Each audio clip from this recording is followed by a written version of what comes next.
Hello everyone, तो ये है टाटा की एक्सा का पार्ट 2। तो इसमें हम लोग लेफ़्ट साइड का सस्पेंशन है, उसमें भी हम लोग सेम चीज़ करने वाले हैं। पूरे सस्पेंशन के सारे बूस्ट किट है वो नए डालने वाले हैं।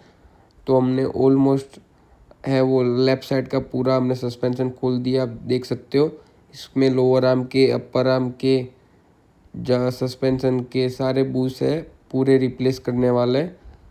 तो एक के बाद एक चीज़ हमने रिप्लेस कर दी है। तो ये रहे, हमने बूसिंग है वो न्यू फिटिंग करवा दी है। डिस्क को भी हमने इसको स्कीमिंग करवा दिया है। आप देख सकते हो लोअर आर्म के भी न्यू बूस हमने फिट कर दिए।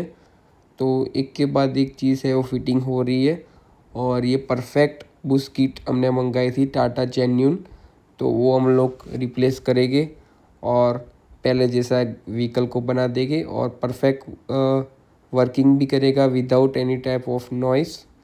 तो ये है पार्ट 2 और पार्ट 3 भी आने वाला है। तो मिलते हैं एक और नए वीडियो के साथ।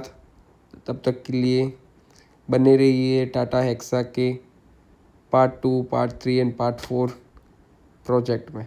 Thank you.